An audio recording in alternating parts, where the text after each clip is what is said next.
Dr. Doyin Okupe is chieftain of the Labour Party. He joins us live from Lagos. Thank you so much, Dr. Okupe, for joining us tonight. We've heard in part what the presidential candidate of the Labour Party had to say to what Professor Charles Soludo has said. But for those who did not watch the program the day that I asked Professor Charles Soludo about some of the legacies of Mr. Peter Obi in Anambra State and whether or not what he will do, and those who perhaps maybe may not be able to connect the dots from what the earlier soundbite of Mr. Peter Obi that I played, let me allow them to listen again, Doc, and I'd like you to respond to what Professor Charles Soludo said on Politics Today a few days ago.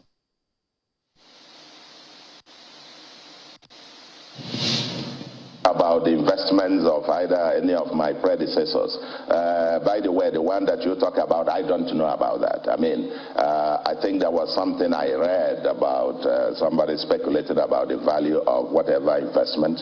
What I've seen today, the value of those investments is worth next to nothing. So let's leave that aside. So let's get your reaction to this, Dr. Okupe. Well, you know, Professor Soludo is a free-born citizen of Nigeria. He occupies a very exalted position in the politics of Nigeria.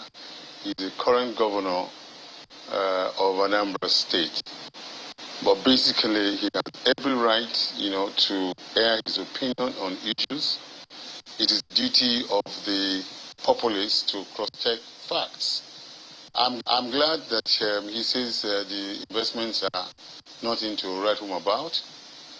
In other areas, we will not be talking about a governor trying to invest funds to, you know, for future governors that will come, so that the state can prosper. Here we're talking about investment. He says the investment today don't mean anything. Very good. But you see, we are not talking about a governor who stole money, a governor who, instead of investing in the future of the state, has taken all the money, you know, and put it in his pocket or has given it to his cronies. You know, this is what you cannot say about Peter Obi. You can say whatever you like. He is an honest man. He's transparent. He's accountable. He has integrity. He has honor. Soludo is there today. Obiano was there yesterday. You know, we pray for life, and then we will see how everybody performs. For me, it's not an issue. You know, that is just his opinion. He says the investments are not worth much. Oh, well, thank God. At least somebody had some thinking.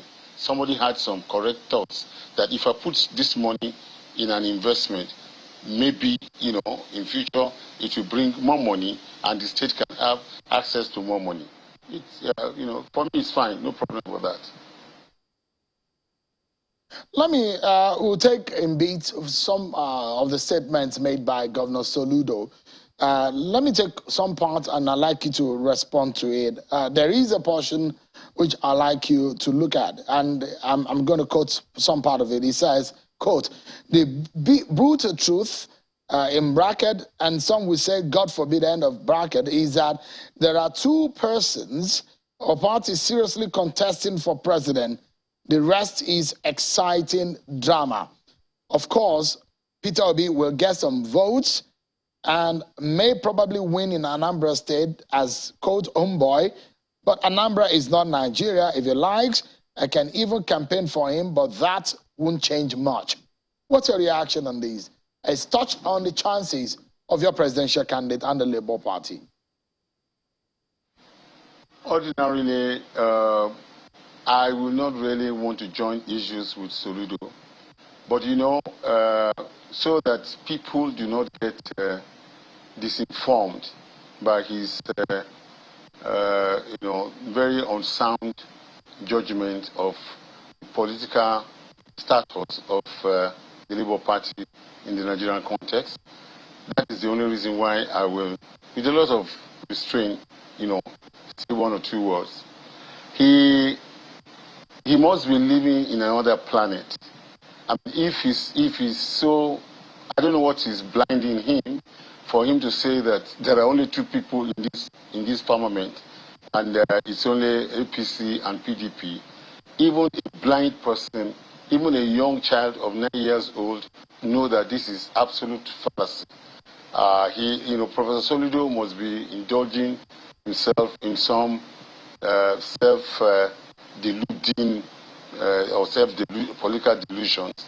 Today, of all 90% of polls done today says that Peter Obi is well ahead of the other contestants. So, it's no longer news that it's a three-cornered race. And even in this three-cornered race, we are no longer the third force. We are now, we have now taken over. We have bypassed the two establishments, and these two are the ones that are now contesting for second and third positions. So, Professor Soludo's pronouncements have nothing to do with reality or common sense, or even what is on ground.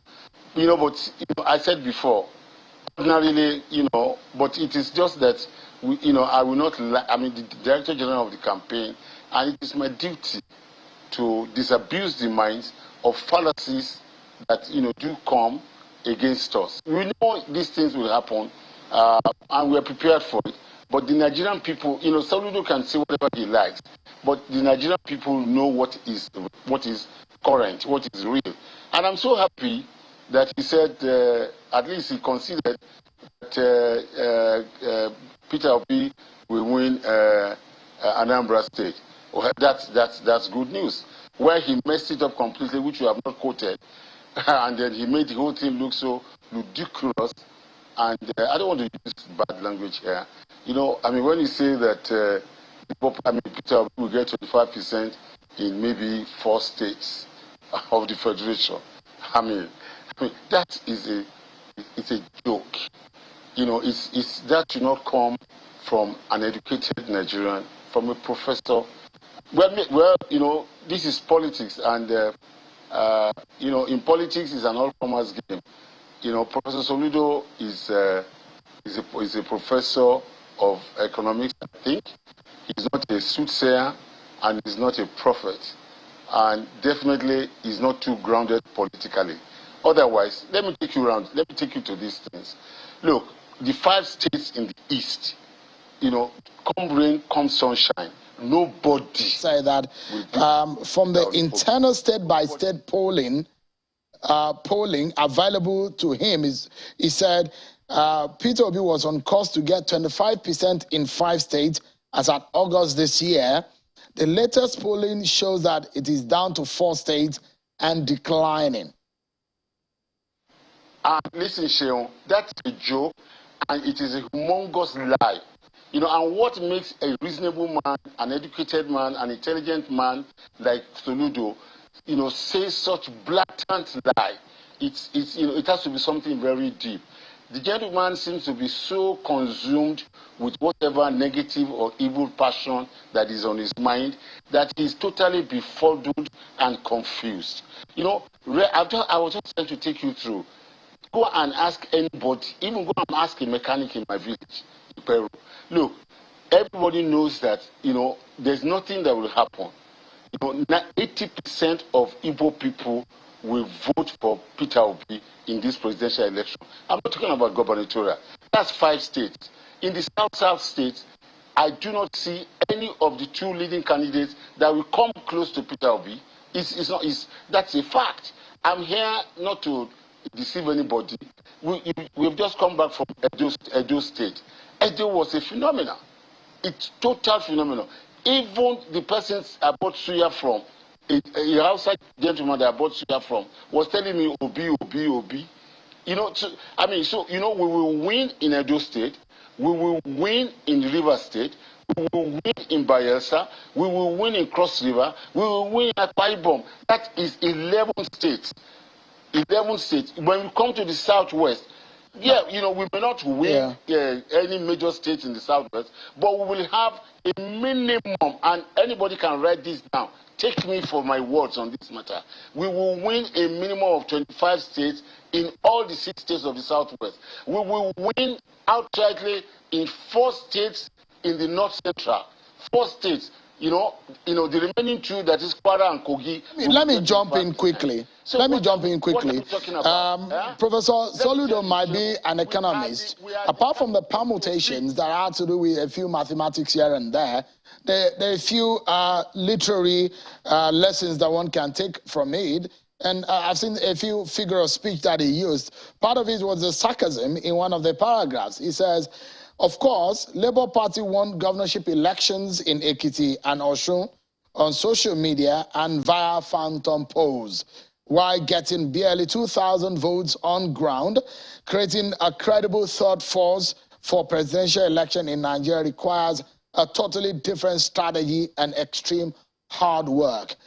Beyond the sarcasm and perhaps the hard truth that Professor Soludo says that he's putting out in that article, could there be some lessons that your party and your presidential candidate and your campaign could have drawn from Professor Soludo as that article? He's a politician who has won an election. So you understand in some way the ramification of how election works in Nigeria. Could you, for a moment, take away the issue of the messenger and look at the message? Could there be some lesson on perhaps some hard work that will be put in this campaign by your presidential campaign council? Sheon, I'm sorry to disappoint you. In these circumstances, the message and the messenger are warped. There's nothing to learn. There's nothing to gain from either the message or the messenger. I'm a very, you know me, I'm a very objective politician. If Soludo made sense, I will agree wholesomely. Yes, we went out in Osun. The Osun election, the primaries were already done ever before we even joined the party. And we had nothing, we had very little. We did not even go there to campaign. We just went there just about a couple of days, before the election. And, Osun is one state that is highly polarized, and that has been highly polarized between 2 parties, APC and PDP, for the last 22 years. We had no chance in Osun. But, we still had to go there. That's it. So, being sarcastic on Osun, is just the joke is on the person who is playing the sarcasm. And ordinarily, I've said it before, honestly speaking, we really do not have time for these bickerings and all these pseudo analysts and a professor who wants to become a prophet. This is not the issue. We are focused on our presidential campaign, and we're doing so well. And he should ask his friends in Abuja, and maybe that is why he's been recruited to come and do this hatchet job. It doesn't mean anything to us. We are focused, the young people. Let me ask again, Dr. Okupe, apologies to cut in. The fact that you're a politician, so you know that, for example, if Dr. Okupe is not relevant in Ikperu, your village in Ogun State, it's a fundamental problem. Now, every politics, they say, is local. What could have been responsible for the kind of response that has come against Mr. Peter Obi from his own home state governor? That carries a lot of meaning, isn't it? It carries no weight. It is meaningless. It is just the passion of a deluded person who is perhaps, has some underlying intentions or aspirations. You can see the calculations is easy. Demolish and demolish. Please kindly mind the language, the use of language. There are some words that might be too extreme to be used on a person like a governor of a state. So please, in the choice of words, kindly be in mind. Don't forget that this is the family television also. Please go ahead. Okay, fine. Thank you very much. Now, the thing is that, it is quite commonsensical that, if I can demolish Peter Obi, this, in 2023, and Atiku Abubakar of PDP is running for only one term, then I can be compensated, since I'm a professor, I'll be a current governor, then I can be better placed, and be, if you look and be in position to run for presidency in 2027, if you read that article properly, not only did Soludo try to discredit Peter Obi, he also tried to discredit the regional, socio-cultural organizations like Afenifere, making a joke of Afenifere's endorsement and casting aspersions on the Igbo. Yes, so this, and the whole idea here, the lie came out of the bag. All right, the lie came out of the bag when Soludo tends, to try to appeal to the sensibilities of the Igbos, try to attract leadership to himself. Leadership emerges, from the quality Dr. of the Okupe, person. apologies. Let's do. wrap up now quickly, and I'll allow you for your final thought, just in 30 seconds. The elections are just a few months away. Should the permutations of Professor Charles Soludo comes true after February, what would you do? Just in 30 seconds. Excuse me. It is an unreasonable permutation. It is unrealistic. It has no basis in politics and in reality. So I will be wasting my time here, pondering on what I'm going to do. In this election, Peter Obi is the candidate to beat. Let me tell you, people are saying, nobody can win on first ballot. That's not true. From what we have and from what we are doing, for instance, let me tell you, we've set the record standard again. We are we are campaigning in each of the senatorial districts in every state that we go. We're going to do that throughout the federation. You vote for people that you see and you hear, and you believe. The Nigerian people believe in Peter Obi. The young people of Nigeria believe in Peter Obi. It's what Soludo has said is just something, Dr. Okupe, rather, cannot we are totally out of time. I must sincerely thank you indeed for your time tonight, and I wish you and the campaign the very best in the race. Thank you so much indeed. Dr. Doyin Okupe is the Director General of the Labour Party and the Peter Obi presidential campaign. Thank you so much indeed.